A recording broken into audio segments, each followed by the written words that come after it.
Uh, Good afternoon, and thank you so much for your presence and inviting me here in Japan in beautiful Tokyo, beautiful day. And my presentations today, I want to focus on how Indonesia, particularly during the administrations of Jokowi and Prabowo, reconcile security imperative and with economic interests with China.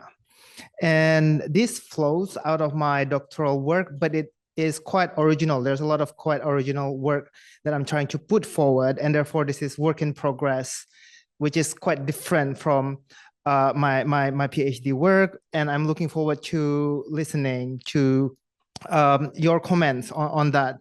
And in particular, what I'm trying to do here today in my presentations is to unpack further how this concept of negotiated red lines, which I define as limits of acceptable hostilities, allow countries like Indonesia to reframe what usually considered as threat or threatening actions into risk manage, right? Especially when it comes to China.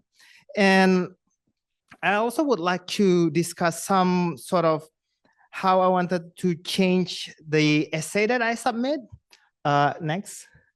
And in fact, the first thing that I would like to front is this puzzle, which I included in my presentation, in my essay, but I would like to later unpack a little bit further and stronger about how disputes in low intensity disputes like confrontations at sea between maritime security agencies and Chinese incursions can coexist with economic cooperation, right? Which challenges this usual thinking that economic interdependence reduce disputes. But in a way, in Southeast Asia and in Indonesia and China, we see that they coexist. And therefore, there must be some sort of variable that allow this to happen, that moderate security dilemma into a manageable risk. And I argue that variable is red line. When you look at the graph, this is an illustrative only because the disputes, which is in red there or orange, is a factive graph of how the number in which disputes is recorded in the media, right? It did not necessarily reflect how many times China has encroached into Indonesia, which could be higher, but it reflects the amount of public discourse captured in the international and local media, but still shows that there's a consistency, especially since 2016 and even up to recently before Prabowo, the recent president, got inaugurated, right? There was quite a lot of fanfare about Chinese incursions in the media. And yet, even as the dispute constantly captured in the media and being debated among officials, academic, and public, the economic cooperations continue. Indonesia and China continue. China is still Indonesia's largest trading partner, and for leaders, especially Jokowi and Prabowo, now key partners to achieve some of their local domestic agendas. For Jokowi, for example, President Jokowi Dodo, the former President Jokowi Dodo, China has been very important to diversify and build infrastructure across Indonesia, outside Java, for example, right? And in Prabowo's tenure, after that, a lot of incidents happened and reported in the media before his inauguration. He came to China and then signed big number of economic partnership and economic initiatives. So in a way, that is the key puzzle that I would like to kind of like highlight as an entrance, as an introduction to my work. Next. I think this coexistence of dispute and cooperation allow me to challenge some of the conceptions or preconceptions about economic interdependence theory, especially how that reduces conflict. And also this notion that smaller states are being bought by China in a way, right? Because in this case, even though economic cooperations deepen, Indonesia continue to be able to contest China in a limited way, or they can engage in limited contestations with each other. Why? But beyond that, it's also aligned with the recent scholarly finding by, for example, Rosemary Food and Go in their piece that noted this existence of duality in Southeast Asia, where this seemingly opposing trend does coexist. And it also, perhaps talking in Japan, not so unusual, right? Because if you think about a lot of work by scholars like Barry Buzan and Evelyn Go, Amy King, and James Manicum, each of these scholars have written extensively about how China and Japan, for years, right, up to recently at least, have been able to negotiate bargain and modus vivendi that allow, even though they see each other as adversary, but they can continue to trade. They can continue to set aside differences by negotiating modus vivendi, which I argue also contain red lines. But what's unique about Indonesia beyond that is that recent notion, I think, which hasn't been discussed a lot, about how the two countries, Indonesia and China, have been expressing sensitivity to a greater degree, especially after 2016. In 2016, especially in mid-2016, there was quite a lot of physical confrontations where Indonesia specifically hunted Chinese fishing vessels to publicly sink them. And in that clash, they did engage with physical confrontations with Chinese Coast Guard by shooting them warning shot. But that was one of the rare occurrences. And after that, the Chinese incursions and shadowing pattern between Indonesia Maritime Security Agency and Chinese Coast Guard continue, but there has yet to be an escalation, right? And during my trip to Jakarta, I asked different officials, one in particular, director of strategy in Ministry of Defense in Jakarta, and asked what changed. And he noted that there are various reasons, but one reason was because there is this unwritten agreements apparently have been negotiated between Jokowi presidency, between elite like Luhut Panjaitan, the coordinating Ministry of Maritime Affairs, with his counterpart in China, which led to this trend of Indonesia expressing greater sensitivity to China. During 2016, for example, Indonesia did not say anything in support of PCA arbitral award, even though domestically there was significant faction and push to go to that direction. And in fact, one of the deputy of sovereignty, Arif Hafaz Ogroseno, have managed to gather different institutions and produce local map that rename the area, the contested area between Indonesia and China from just the South China Sea into North Natuna Seas, right? And although this name continued to be adopted domestically, but there was an instruction from the top after that agreement being negotiated to stop that, to stop using the name and pursuing the name internationally. That's an example of how Indonesia expressed sensitivity to China, because they did not necessarily want to offend, or they wanted to make sure that China's regional interest is being accounted for. But beyond that, what is also contested within Indonesia's domestic landscape, but adopted consistently by the president, is this notion of normalizations of conflict, or this recognition that, well, Indonesia and China do have overlapping claims in the Natunas, and why should we shy away or deny that, right? of course, different institutions within Indonesia, like Indonesian Foreign Ministry, did not like that characterizations.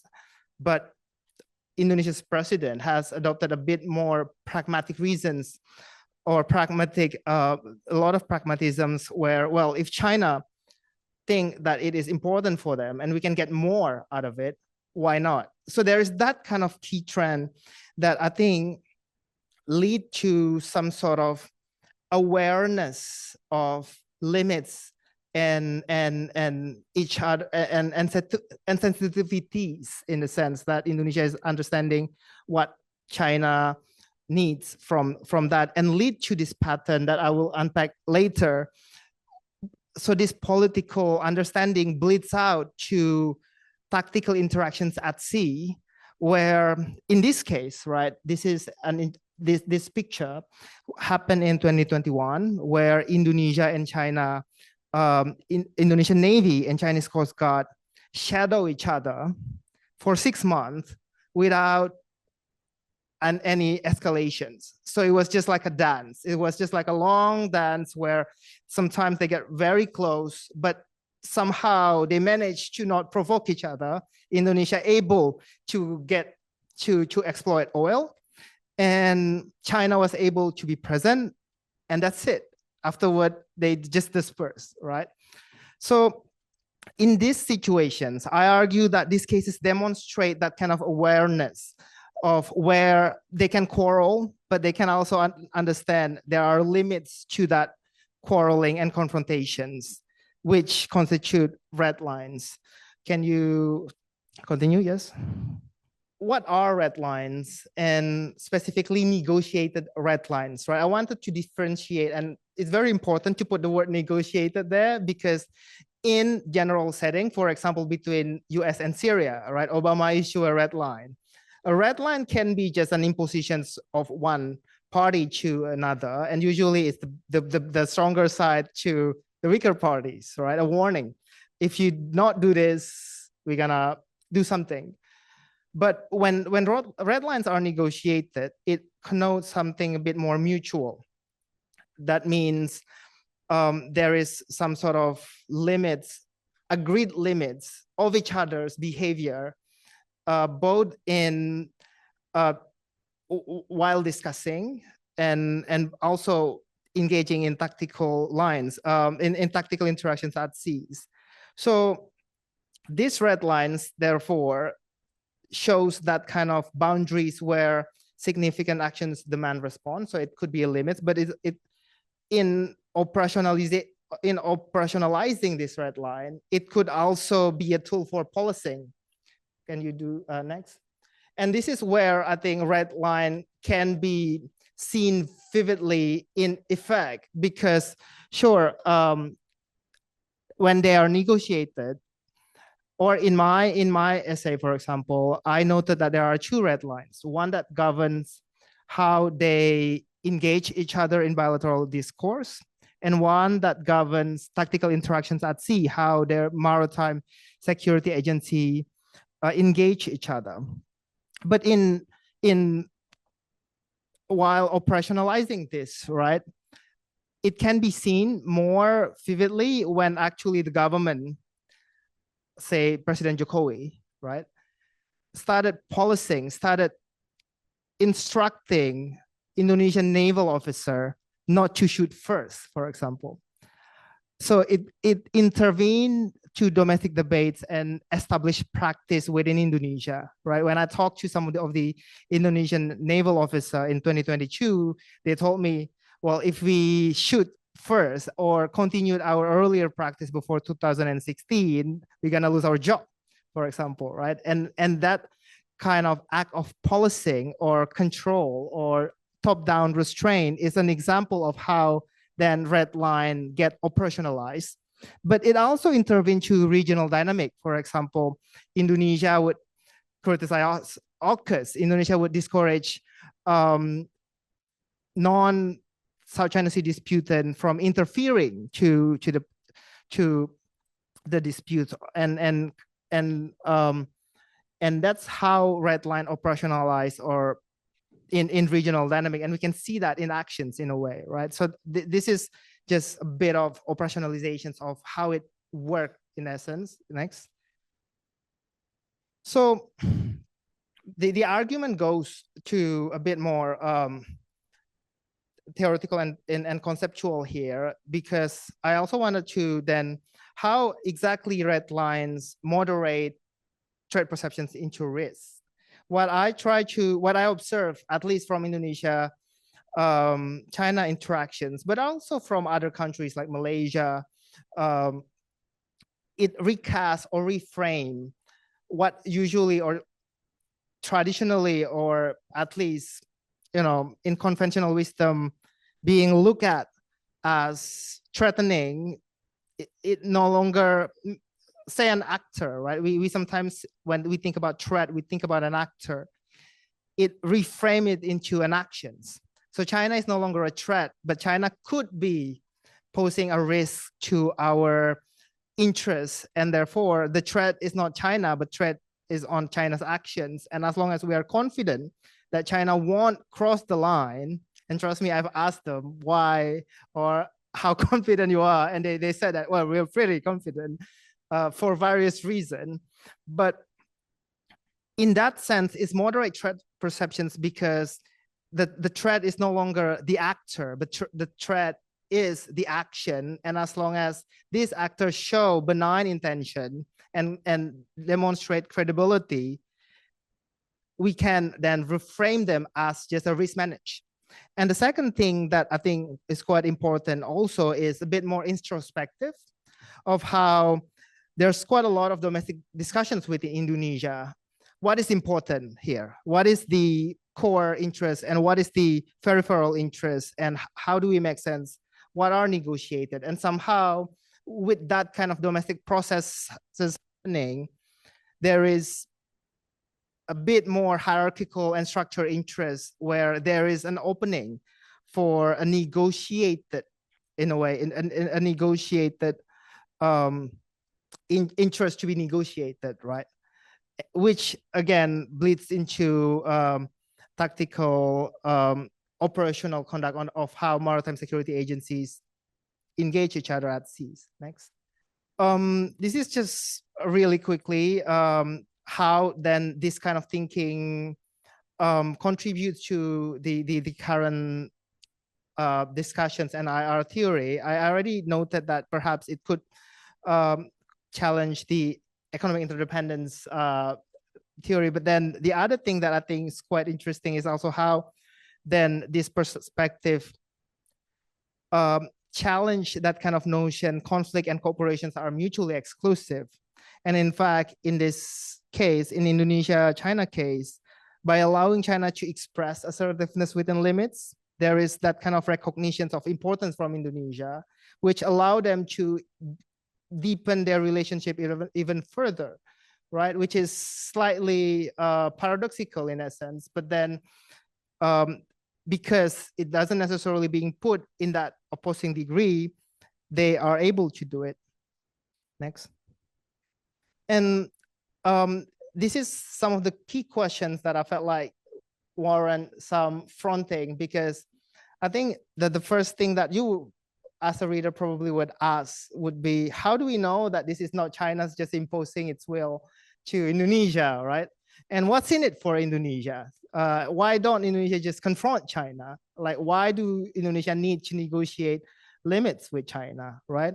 And then how do we then identify? And I think with the first question, the thing that also I would like to sharpen in my essay, and we can discuss further, is that notion that, well, China also endure quite a lot of Indonesia's assertiveness and give Indonesia's many concessions in different level.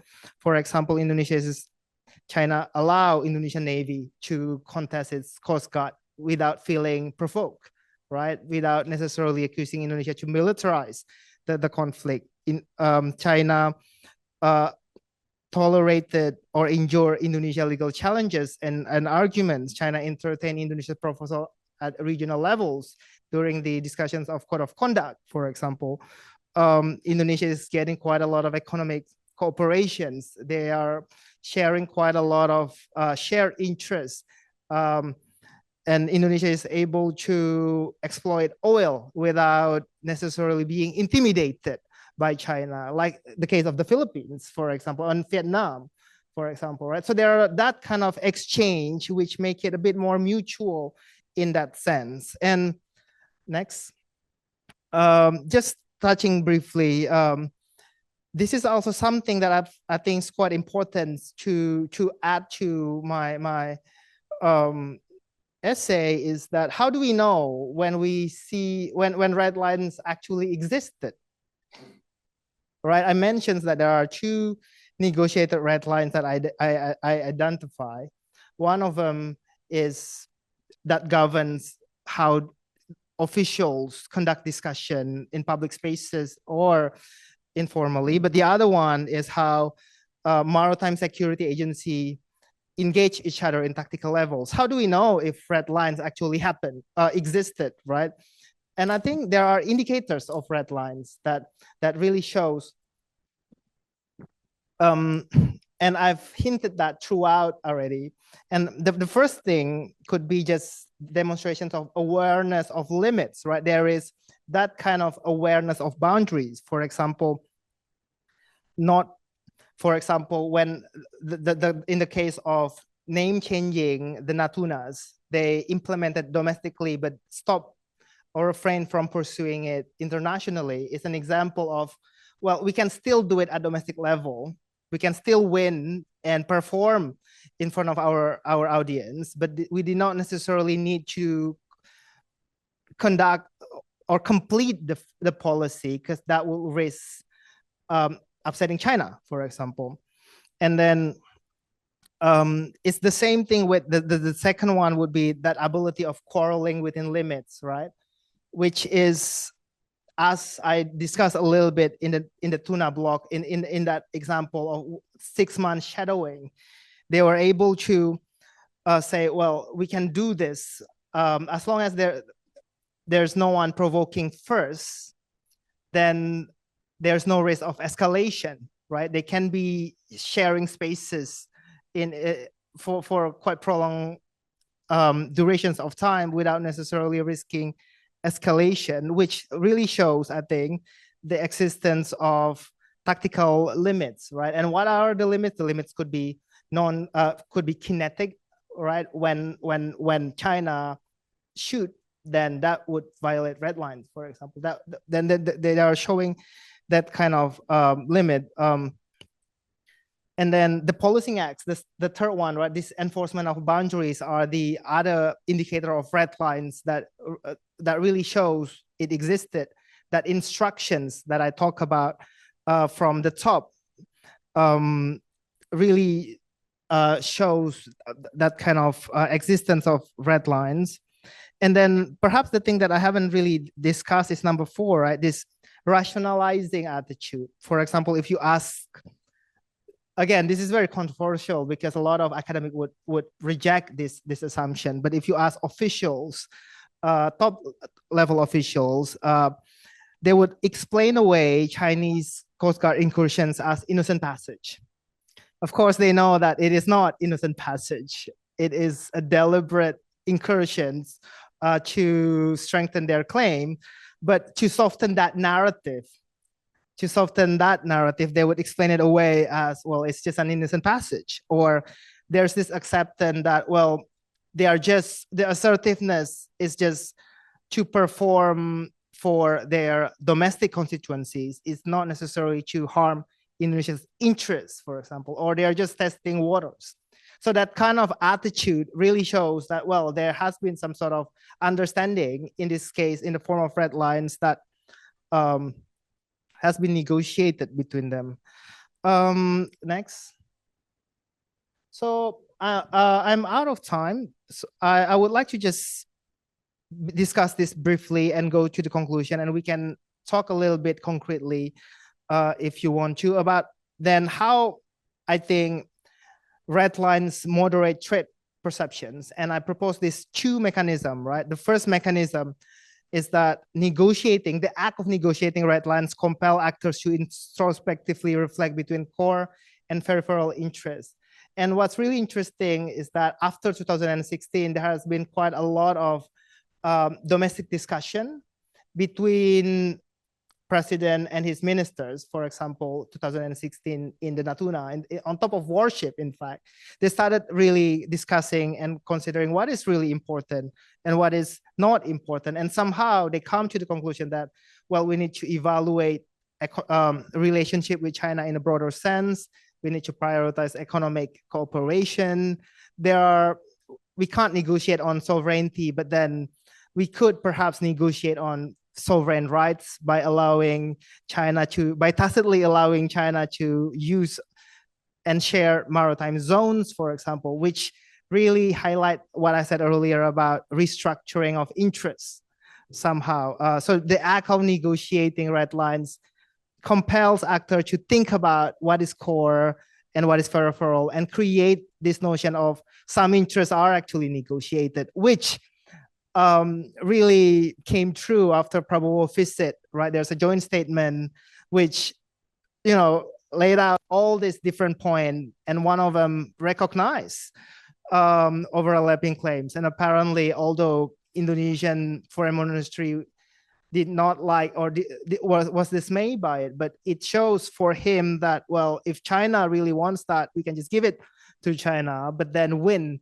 in other sectors, for example. That's at least how top leadership think about it and manage to restructure interests.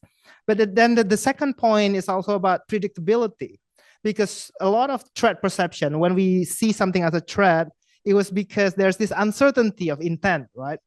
But if we know that China would, it is almost expected if Indonesia is going to deploy an oil rig, that Chinese Coast Guard would be there. It's almost expected, right?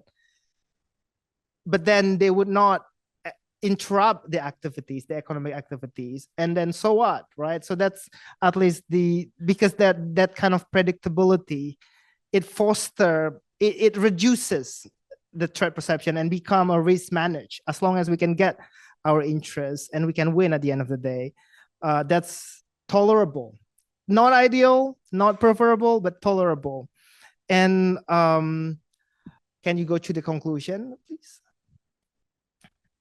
Just to end this, sorry, the end.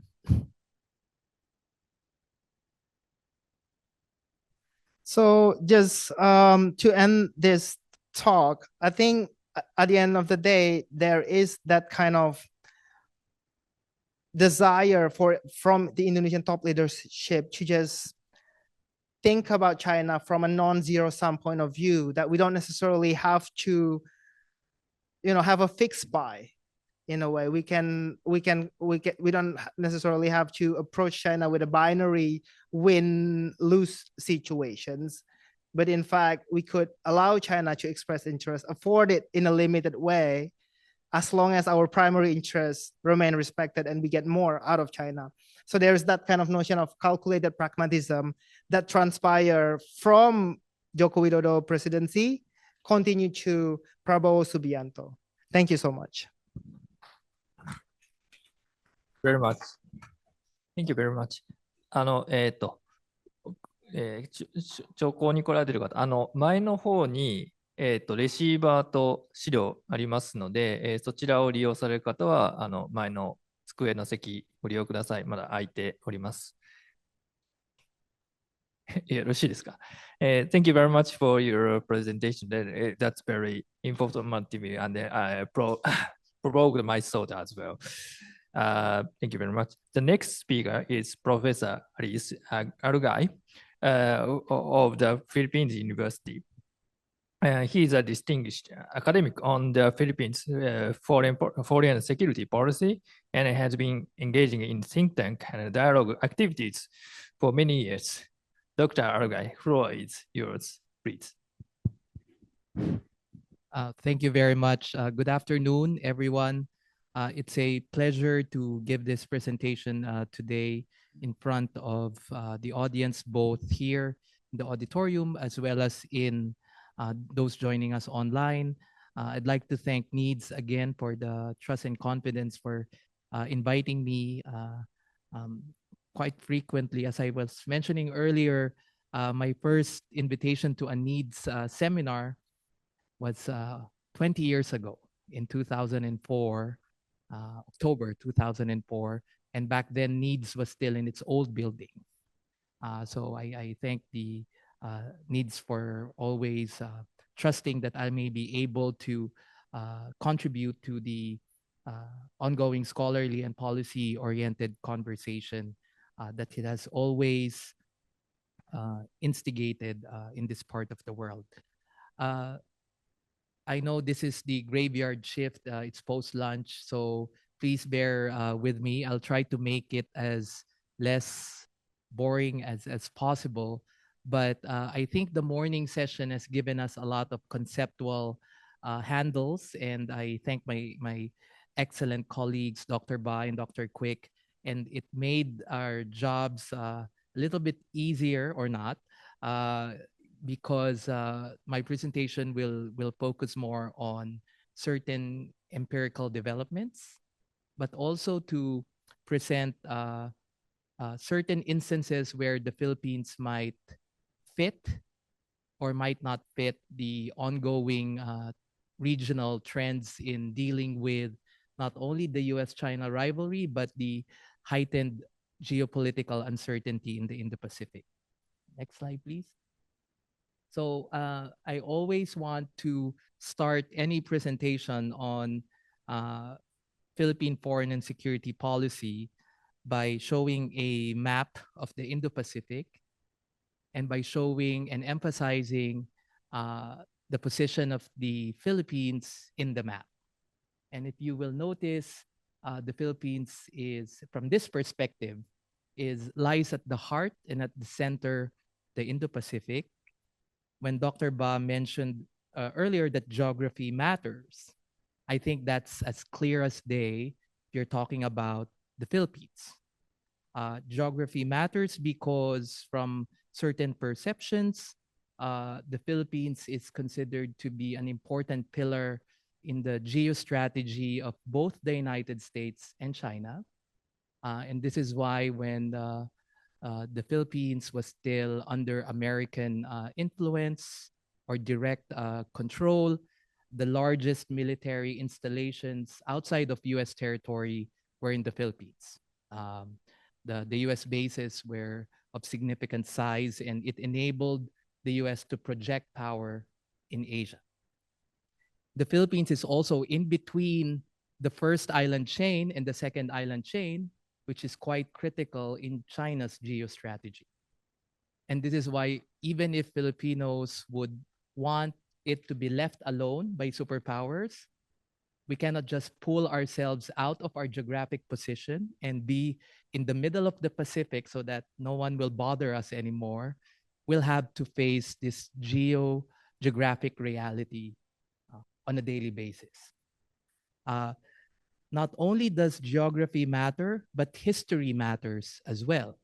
As I mentioned, the United States colonized the Philippines before we were colonized by Spain, then the Philippines, and then we were under Japanese occupation.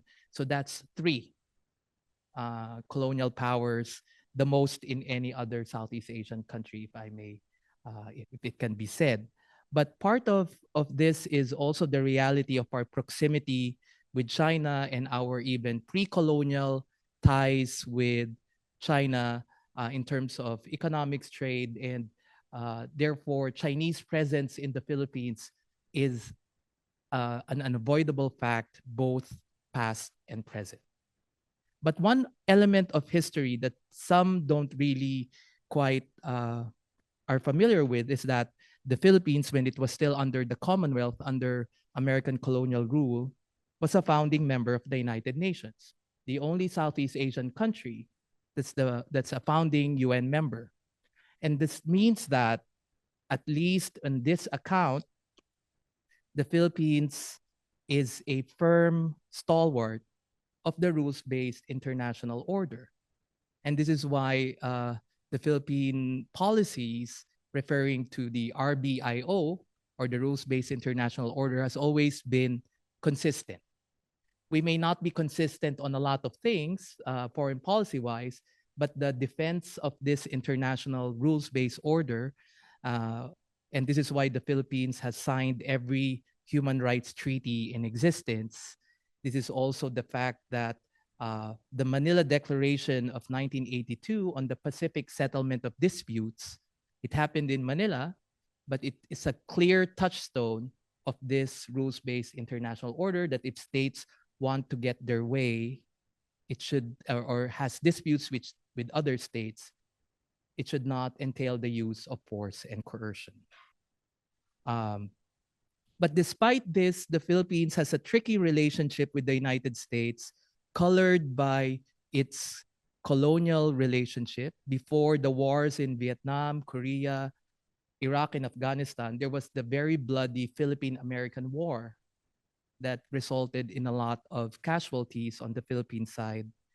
But in terms of China, the Philippines is the only country thus far that has taken China to court, that has attempted to settle its disagreements and disputes to China with the use of international law.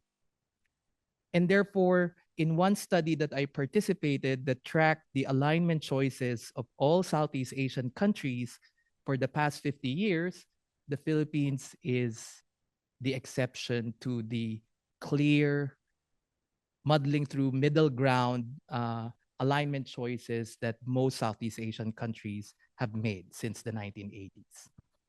Next slide, please. This slide shows to you the changing prioritization in terms of national security interests from different presidential administrations. Unlike other Southeast Asian countries, the Philippines, as Asia's oldest republic, has a very vibrant, if I may use that term, political succession history. The sense that there's not been a major party that has dominated Philippine politics, and therefore it puts a lot of power on the president to be able to craft foreign and security policy. So much so that the president is called the chief architect of the country's foreign policy. Not the implementer, but the designer. If you will look into the NSP stands for National Security Policy. From 2017 to 2022 or 2016, this is under the Duterte administration. And if you notice, in terms of prioritization, the policy document emphasizes public order, public safety, and domestic security concerns. When Marcos Jr. came into power in 2022, the national security policy was enacted in 2023. The priorities have changed, emphasizing national sovereignty and territorial integrity. So not only does geography matter, history matters, but in the Philippines, and Professor Quick's asymmetry authority framework also emphasizes that domestic politics matter greatly in the crafting of Philippine foreign policy over the years. What explains Marcos Jr.'s re-emphasis to the defense of the country's sovereignty and territorial integrity? And I say re-emphasis because prior to President Duterte, the previous president, President Aquino, also emphasized external defense more than internal security. Much of the factors have something to do with the changing regional strategic environment faced by the Philippines over the past decade or so. Again, if you will have that mental picture of the regional map in your heads, you will notice that the Philippines is not only in the middle of the Indo-Pacific, but it is also in the front line of several major regional flashpoints, right? More than any other country in ASEAN. The country's maritime zones, there used to be 3 critical maritime zones in the Philippines: the South China Sea, the Sulu Sea in the south, and the Pacific Ocean in the east. But we can now add the northern seas as the 4th. And the Taiwan contingency and tensions in the Taiwan Strait has even put more pressure on the geopolitics and policy of the country, given our proximity to Taiwan, given our proximity to mainland China as well. And as I've said, if ever the Taiwan contingency will happen in the worst case scenario, you are talking about 220,000 overseas Filipinos living on that island. And if there would be repatriation, I cannot imagine how would you repatriate 220,000 Filipinos just in case it's the worst case scenario that will happen. So therefore, this is something that many in the Marcos Jr. administration has kept themselves lacking sleep or kept themselves awake.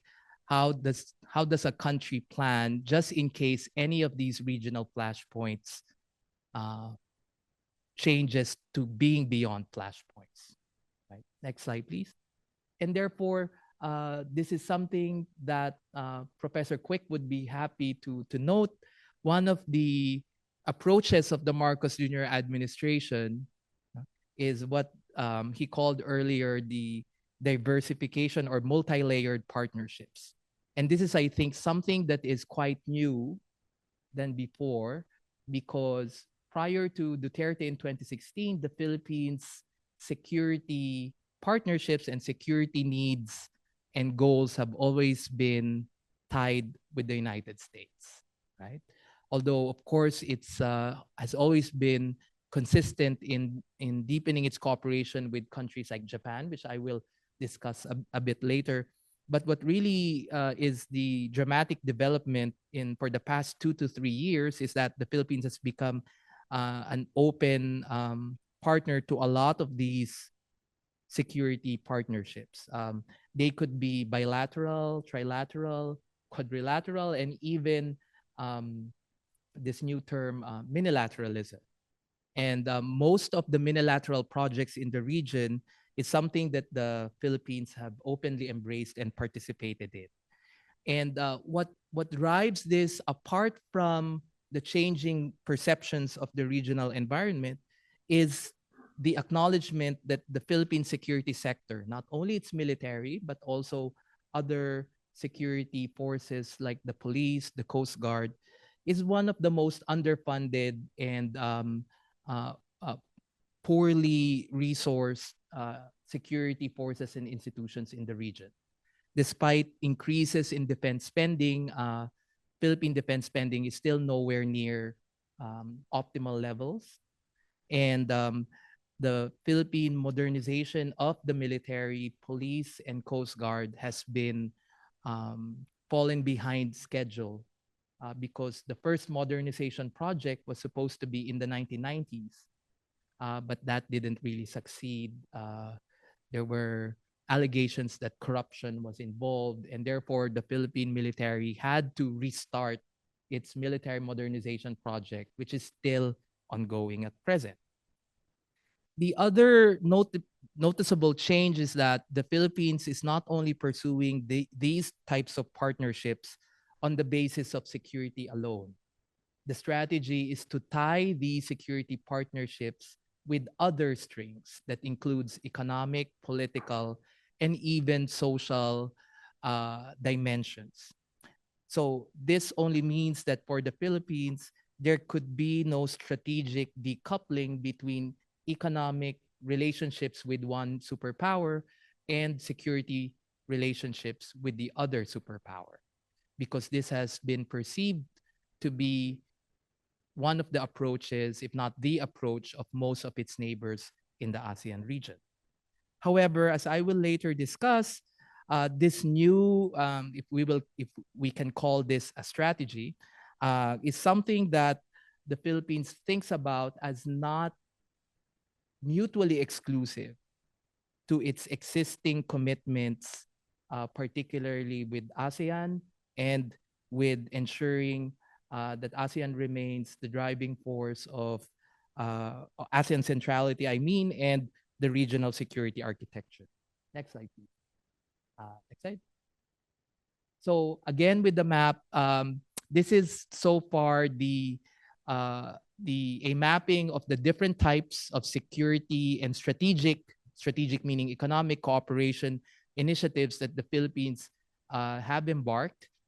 If the different colors represent different intensity of security cooperation. So the deep red represents the United States and the Philippines Mutual Defense Treaty. The lighter hue of red, Australia and Japan, represents comprehensive and strategic partnerships that the Philippines have embarked on these two countries, but also that at the moment there is a status of visiting forces agreement with Australia, and as I will later discuss, only the Japanese ratification is needed for the reciprocal access agreement with Japan. The orange-hued countries are those that have memorandum of understanding or memorandum of agreements in terms of defense. And if you notice that a lot of these orange countries are countries, Western countries, which sometimes they call like-minded states, right? So euphemistically, I don't really know whether the like-mindedness is of levels and of like at certain points in time, but this is something that we could discuss a bit later. The ones in orange are increasingly intensified defense security relations. So this could be cooperative activities between militaries, visitation of ships. We've had a lot of ships visiting the country for the past 2 years. At the moment, there's also a mention of a possible deepening security relationship with India. And next slide, please. And what will likely happen if this occurs is that of all the ASEAN member countries, the Philippines will have the closest, at the very least, security cooperation with all of the 4 Quad members, given the Mutual Defense Treaty with the United States, the RAA and the status of visiting forces agreement, and comprehensive partnership with Australia and Japan, and with deepening cooperation security-wise with India. That completes the square. That circles the square, or that squares the circle, whatever. There's also reports of other countries, including Canada, for a possible RAA. Jokingly aside, if Canada will still be a country by then and not part of the United States, as what Trump wants. And then, of course, there's increasing cooperation with South Korea, not only as a comprehensive strategic partner, but a supplier of military equipment. Next slide, please. Now, all of this, at least at the track 2 or academic levels, have said that, oh, the Philippines have been doing a lot of this with Western countries. It's abandoning ASEAN. It's de-ASEANizing everything. And in one candid discussion, the Philippines is causing trouble again, just like what it did, right? When it took China to court. Why can't the Philippines behave like other ASEAN countries? To counter this, the Philippines has, as you will notice, has also embarked with closer and deeper cooperation with other ASEAN neighbors. It's MOUs on Coast Guard cooperation with Vietnam, and Vietnam is also a strategic partner of the Philippines.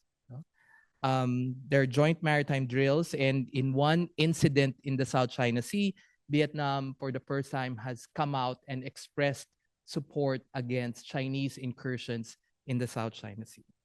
Apart from Vietnam, Singapore and the Philippines has also embarked on deepening cooperation in defense.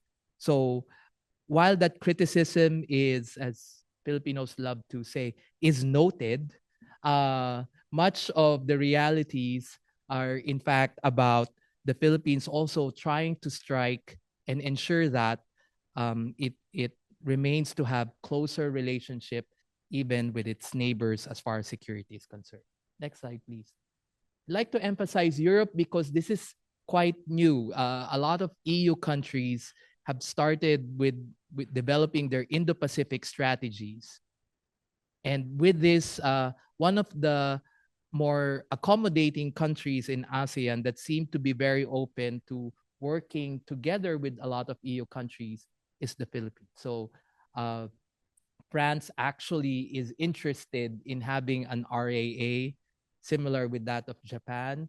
The UK is interested with a defense memorandum of understanding, Germany as well as Sweden. Right. However, in relative comparison with countries like Japan, Australia, and others, the Philippines and EU member countries thus far have limited their negotiations for deeper cooperation at the security level. And therefore, it doesn't really fit the Marcos Jr.'s approach that deepening cooperation on security must come with deepening cooperation with other aspects like economics and others. Next slide, please. Next slide. So with these new environment, new priorities, and more partners, one major overriding goal is that the Philippines under Marcos Jr. has learned that to just cooperate on security and defense will not really make it sustainable, both in the long term, but also it will not really address the multifaceted challenges that the Philippines faced, particularly in terms of fostering economic resilience. Because at the end, even if you have all these partnerships, if political elites lost appetite or don't think that the security cooperation initiatives will help them in their own parochial individual interests, and while it's quite politically effective to come across as very pro-Philippines or anti-China or patriotic, but if a lot of these partnerships don't necessarily result in the betterment of the lives of members of Filipino communities, meaning it doesn't really improve well-being, then that means these politicians will be highly limited in their ability to commit. And they might think that, yes, we need to improve our security, but guess what? We also need to improve the economy first. And if China is the one that's offering this package, then these political elites who needs to be re-elected regularly might abandon some of these security commitments or security partnerships. Next slide, please. Okay, so I'm anticipating that there will be questions on Trump, and that the pundits have already said that, oh, the Philippines is the loser because if it was a Kamala Harris presidency, then it will just be great, continued. Kamala Harris has actually visited the Philippines many times and has a close relationship with Marcos Jr. However, during the congratulatory phone call of Marcos Jr. to Trump, Trump asked one question. The question is, how is Imelda Marcos? Right? If you don't know, Imelda Marcos is the first lady for the longest time of the Philippines, the one who loves shoes, the one that is the conjugal partner of Marcos Sr. during the martial law regime in the Philippines, because Imelda Marcos used to be a frequent attendee of Trump's lavish parties in New York City in the 1980s. So why am I emphasizing that anecdote that might have nothing to do with Philippine-US relations, but it does, because as the Philippines learned, it is important to deal with Trump at the personal level. Personal relations is the approach to foreign policy. And unlike the call between Prabowo and Marcos, where in Trump, meaning Trump told Prabowo, oh, your English is very good, right? So in the Philippines, there seems to be this ability of Trump, because during Trump 1.0, when he went to the Philippines to attend the ASEAN summit, he described the Philippines as a strategic piece of real estate. In fact, during Trump 1.0, the extension of the Mutual Defense Treaty to the South China Sea was officially pronounced for the first time. This was a commitment that could not be made by Obama when he was president, when he attended the APEC summit in 2015. And in fact, you might say, oh, but under Trump, the Philippines initiated the abrogation of the Visiting Forces Agreement. This was severely unilateral on the side of Duterte. And in the end, Duterte had to abandon such an adventure. I'd also like to note that incoming State Secretary Marco Rubio, when he was a senator, proposed a bill called the U.S.-Philippines Partnership Act in July 2024 that sought the intensification of the U.S.-Philippine alliance and even introducing provisions on critical minerals. So in a way, there's some optimism that under Trump 2.0, the Philippines might not necessarily have to weather a storm. But at the end, we're talking about Trump here, and nothing must be taken for granted. And we don't really quite know. We know so far, but we also know that the tenure of cabinet members under Trump tend to be short-lived. And if Rubio or others will be replaced by others who don't really see the value of sustaining alliances like in the Philippines, then the Philippines needs to be better prepared. And I think this is the reason why the Marcos Jr. administration has started on a lot of these endeavors of cooperating with other countries, including the United States. I don't know if I still have time. Can I have a few minutes next slide on the Philippines and Japan, right? So this is, I think, the touchstone so far of the Philippines Indo-Pacific strategy. And this has something to do with, I can distinctly remember when I was a visiting fellow here in NIDS, and I was doing research on Philippine-Japan security cooperation. The prospect of an RAA was nowhere in the table, was nowhere in the discussion, because it will be opening a can of worms, right? That was 2017. That was just 7 years ago. 7 years moving forward, we're just talking about the ratification of the Japanese Diet as the only element left before the complete signing or the complete activation of the reciprocal access agreement between the Philippines and Japan. Part of the research I've conducted on Philippine-Japan security cooperation has something to do with the Philippines being some sort of a test case or guinea pig of Japanese security policy in Southeast Asia. The Philippines is the first strategic partner of Japan in Southeast Asia. It's the first to have an agreement on military logistics and supplies or transfers. And at the moment, it's the first recipient of OSA, Official Security Assistance. And this is despite the historical relationship between the Philippines and Japan, even during the Second World War. But that has dramatically changed over the decade, that according to public opinion polling, in some polls, Japan is even more trusted than the United States by the Filipino public. And this has something to do with how consistent and committed Japan has been in pursuing collective goals with the Philippines. And now we have the reciprocal access agreement. But not only that, Japan and the Philippines is part of a new trilateral with the United States. Japan commits to supporting the Luzon Economic Corridor. Luzon is the northern part, and in helping the Philippines achieve economic resilience against China. Let me add by mentioning that during the Shangri-La Dialogue last year, when President Marcos Jr. was keynote speaker, he mentioned that in the midst of US-China rivalry, middle and small powers cannot just be passive reactors, that middle powers have agency. And I'm drawing to what Dr. Alice Ba also mentioned earlier, that despite the battle of these superpowers, there are some spaces and there are some roles that could be fulfilled by small powers in being able to navigate the turbulent and uncertain atmosphere that geopolitical rivalry being conducted by the superpowers. I think I'll end there. Thank you. Thank you very much.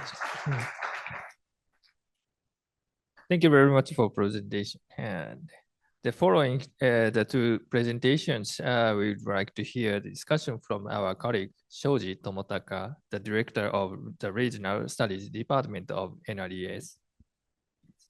Okay. Oh, thank you, Chair. It's my great honor and pleasure to make comments and some questions on two excellent presentations done by the prominent scholars from ASEAN. How to ASEAN countries manage regional security. So I think their presentations greatly help us understand more deeply the complexity of the security of ASEAN, the South China Sea in particular, and the nuanced approaches of the respective ASEAN countries to security challenges, mainly stemming from China and the great power rivalry. So having here our two presentations, first of all, I'm greatly impressed with the sharp contrast between the Indonesia and the Philippines in terms of their very different approaches to China. Indonesia has implicitly set red lines with China in the South China Sea to mitigate tensions and avoid escalation, whereas the Philippines is strengthening security cooperation with the ally and the partners to address the China challenge in the West Philippine Sea. So why are they so different, which is a primary puzzle for me to figure out. So first, Mr. Shailendra's presentation on Indonesia's approach to China's assertiveness in the South China Sea is quite informative on what has so far happened between two countries and how Jakarta has shaped its approach toward Beijing. His exploration on the topic is not only practically, but also academically and theoretically insightful, because he successfully shows us a very nuanced approach and complexity of a state to deal with the greater power, which cannot be simply interpreted by a single straightforward approach such as the balancing of bandwagoning. And Professor Arugay's presentation on the Philippines Indo-Pacific strategy is very comprehensive and informative. Particularly, it's interesting to me to know how Manila has pursued to develop the cooperative partnerships with the European countries, because they are geographically far, but interested in security of the Indo-Pacific and cooperating with the Philippines. I'm so interested in their intentions and Manila's strategy to take advantage of their interests. So having information and implications given by these two excellent presentations, let me ask some questions to the speakers. So one specific question for each speaker and the two common questions. So first to our Emirza about Indonesia.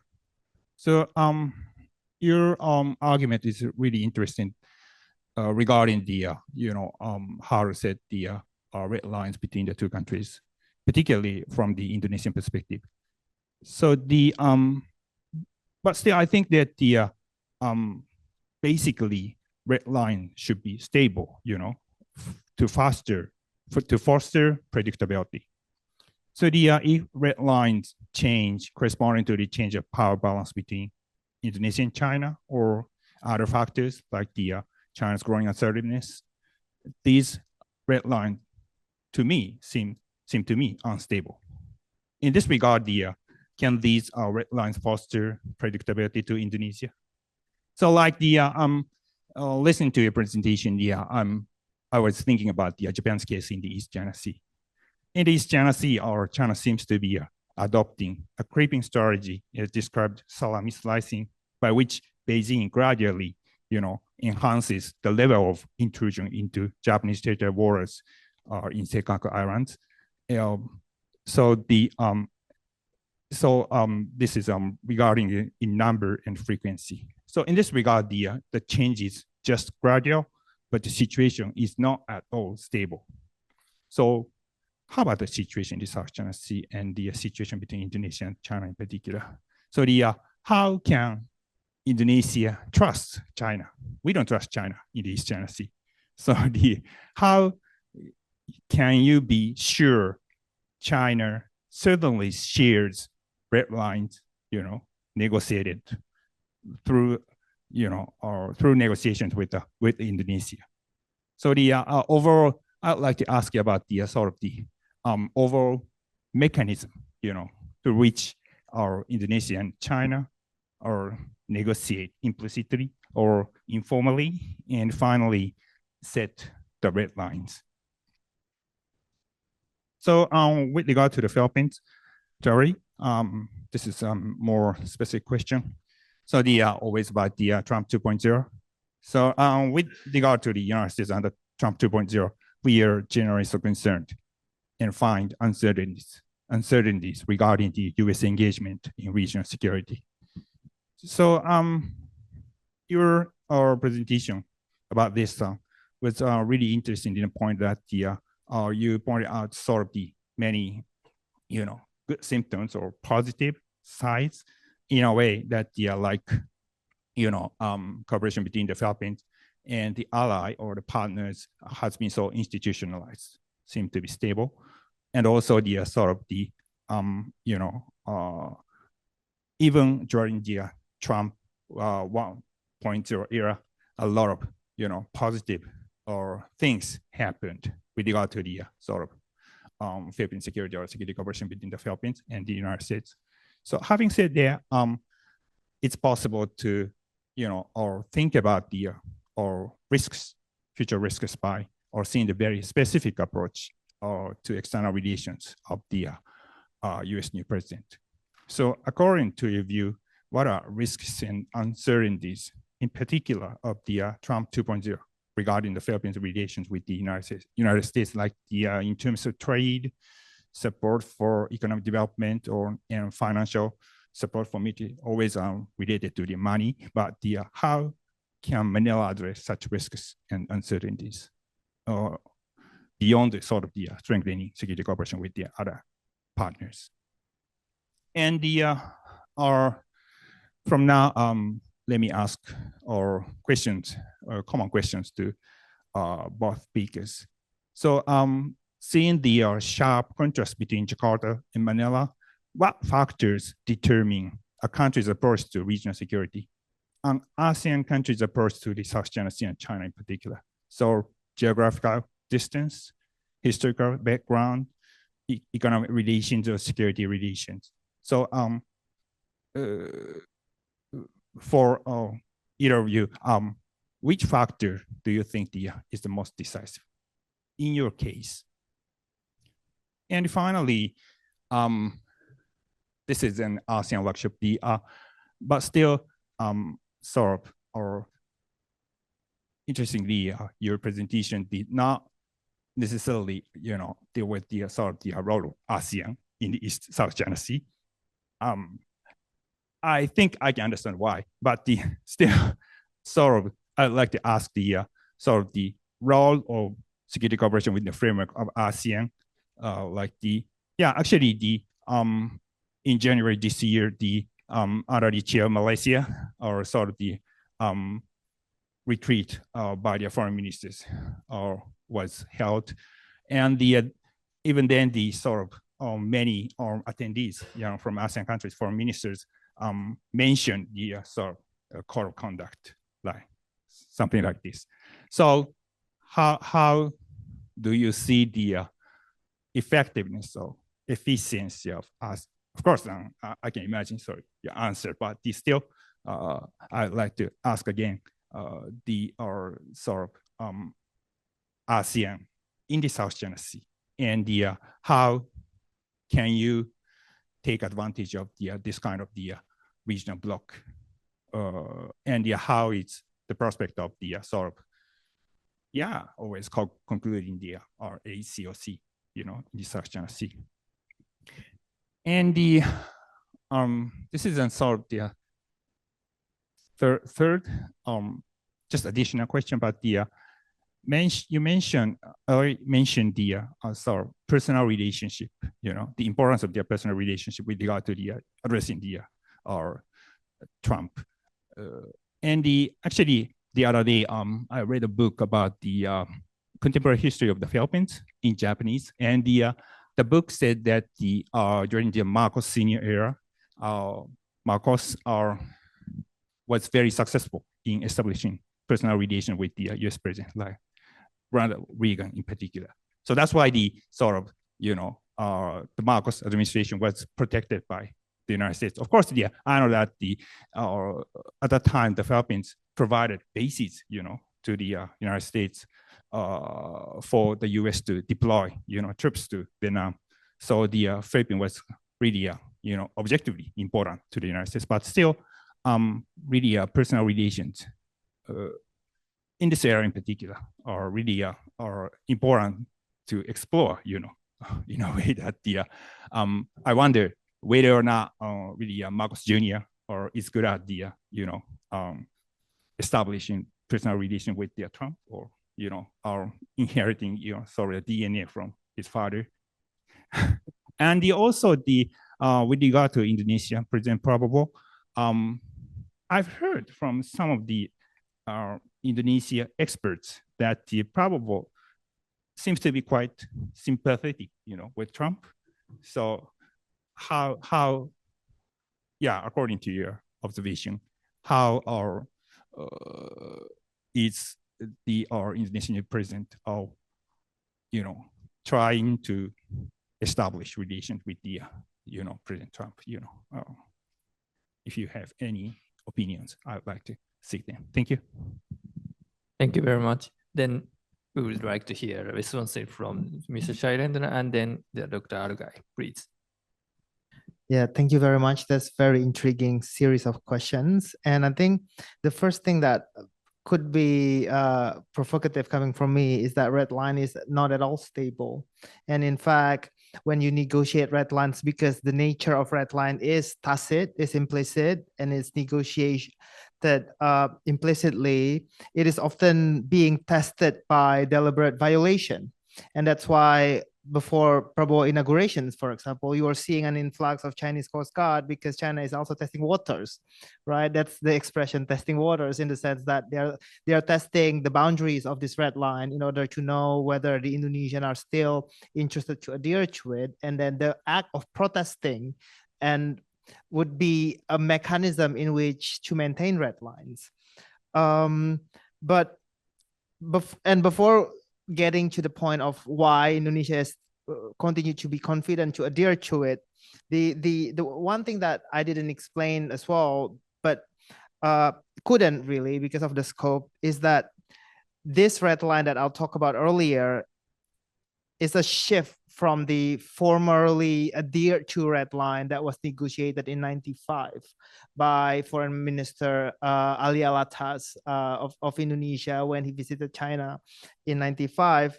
And for the certain period of time, China was comfortable to entertain Indonesia's desire to just steer away from the existence of disagreements. And in fact, it's only in 2016 when domestic debates within Indonesia was so intense and Indonesia started physically confronting China, mixed with intense regional dynamics, right? The PCA rulings, China started demanding to shift the red lines, and a new negotiation of red lines happened. So in a way, this red line is a shifted red line from its previous version that tends to steer away from describing that there is an overlapping claim. So if you look at China's response to skirmishes, they always emphasize we didn't claim the Natuna Island, but now they would emphasize that we do have an overlapping claims. So there is that kind of shifted narrative, which connote that the limits actually shifting as well. But I think when I with these newly negotiated red lines, where they were a bit more willing to recognize, by they, I mean the Indonesian top elites, right? If you talk about the bureaucrats, the Indonesian Foreign Ministry, for example, they remain very uncomfortable to say that we have an overlapping claims. But in that sense, there's confidence still that China, especially in the tactical interactions, would not escalate, not just because President Joko Widodo assured them that there is a, unwritten agreement in place, but also stem from a few different factors and mostly relational factors, like the strength of relationship, the fact that China needs Indonesia. That was repeated across my interviews. For example,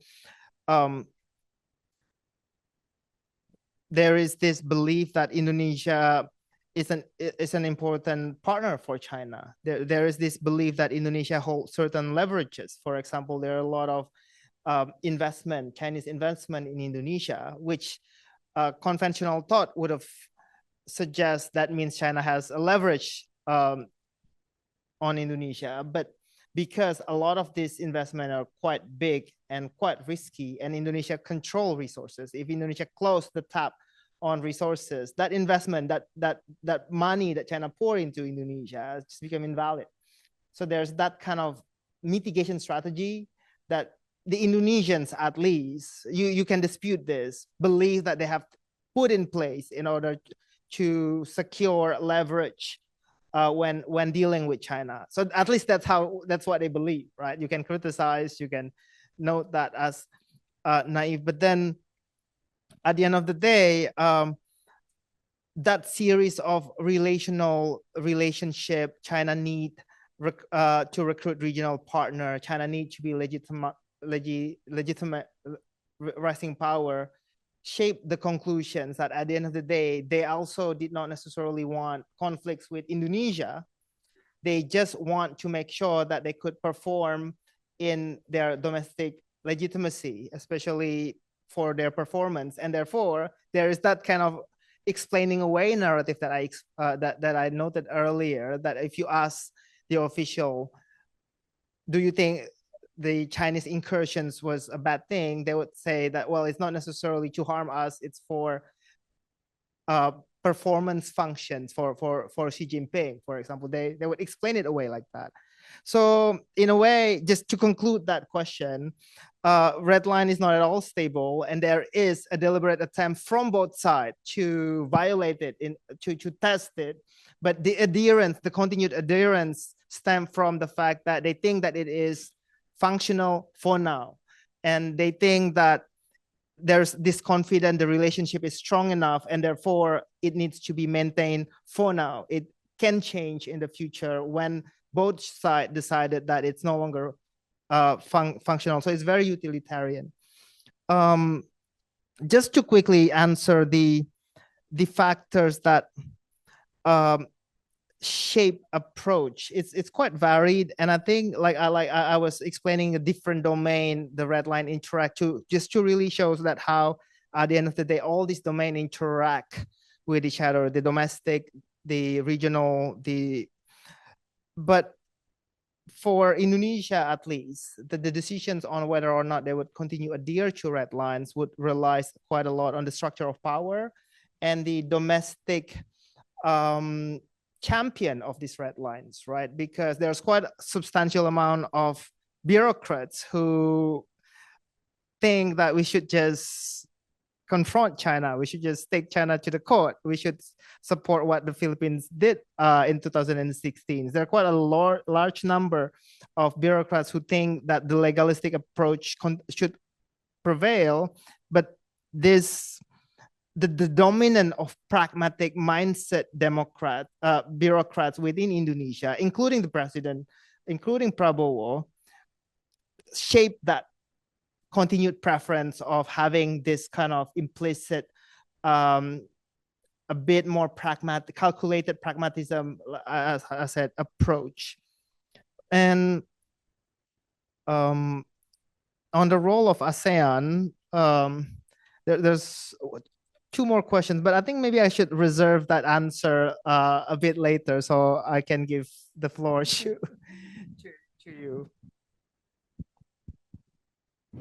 Thank you, SHOJI, for the questions.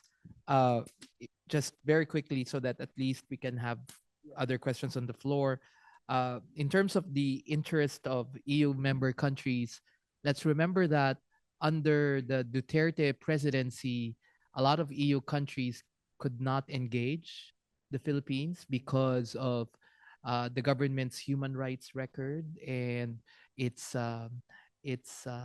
bloody war on drugs, and that prevents a lot of EU countries from approaching countries like the Philippines. But also, on the other hand, Duterte's contempt of the United States is also extended to the European Union because EU countries have significantly criticized the human rights record of the Philippines. So, in other words, there was nothing, no appetite, no motivation because both sides are not really on the same wavelength. Ironically, even if Marcos Jr. is the son of the former dictator, EU countries tend to view him as more palatable, more approachable. Well, he's the son, so sins of the father. He is not, even though he's already grown up during martial law and was actually a governor of a province. So we can't really say, oh, he doesn't really know what happened during martial law, so he should be spared, right? In terms of your question on the risks of Trump 2.0, of course, there are definite risks. But let us remember the last time Trump was in the region was actually in Manila during the ASEAN and ASEAN-related summits in 2017, wherein he went to Manila and actually had a good time. Duterte was, in fact, so fascinated with him to the point that Duterte agreed to sing karaoke because Trump wanted him to sing, right? So these personal, in other words, if even the most, for me, the most emotionally deficient president that we have, Duterte, could be, could have this nice relationship, cordial relationship with Trump, we could say that the Marcoses, Marcos Jr., he might be a bit aloof, but part of the Marcos brand is really being able to put a good show, being able to put the best Philippine foot forward, right? They like to emphasize the beauty, the goodness, and not the scars and not the wounds of the country. So in terms of, and this is particularly true just in case, and my hunch is that he will come to the Philippines when when the Philippines chairs ASEAN next year in 2026, especially if, there's compelling reasons for him to come, like if Xi Jinping comes or Putin comes, or then that is something that the Philippines as a host will have to deal with. But for this year, it's Malaysia's burden at the moment, and we'll have to see. In terms of your question on what factor, the thing with political scientists is that we can't really isolate and say this is the factor. But what I can say is that threat perceptions matter, but also domestic political contexts matters. So our approach to China and US can never just be about rational calculation of interests. This is always filtered with who is the government of the day. Is that government popular or not? Does that government, as what Dr. Quick theoretically argued, does that government need legitimation, need legitimacy, needs to improve its authority? And that tells you that it's a cocktail more than a single ingredient, right? And finally, the role of ASEAN.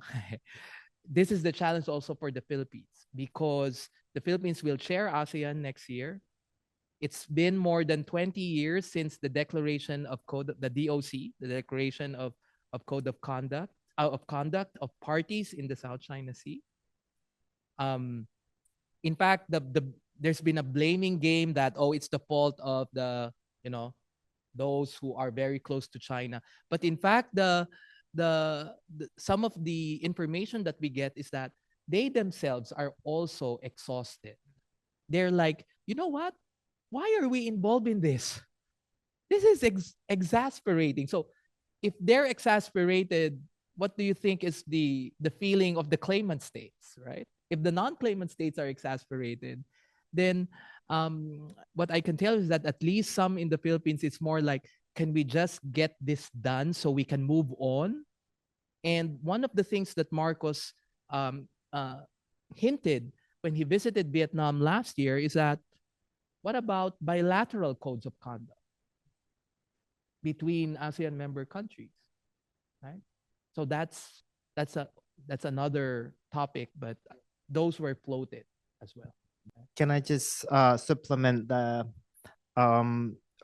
role of ASEAN? I just didn't want to take too much time earlier. But for Indonesia, it's almost the opposite of the Philippines. They don't want the discussion of code of conduct to end in a way, or if it ends, they want it to continue in some form. And the reason is that from my interactions with the DG of ASEAN, Pak Sidarto, they actually see that the negotiation of code of conduct is the only, if not the last place where the claimants could be really frank. We did have a Syailendra workshop in early 90s and then ASEAN Regional Forum, but then all these agencies and institutions somehow faded. And therefore, from Indonesia's point of view, at least, the way they describe this code of conduct negotiations, they were like, this is the only forum where the Philippines can scold at China and China could be really upset with the Philippines, and then they just get on with it and continue talking. And without that, so it is very, it places a lot of emphasis on confidence building measures for Indonesia, which is an enduring theme, right? From the early 90s. If you talk about talk to Pak Hashim Jalal, it's always about confidence building, but it's just changing venues, and they think that this COC discussion is that. But beyond that, they do have quite a lot of interest, especially redefining UNCLOS in wartime period. Is one of the big buzz, I think, in Indonesia, but I'm not really sure if that picks up in ASEAN scale. Thank you. ありがとうございました。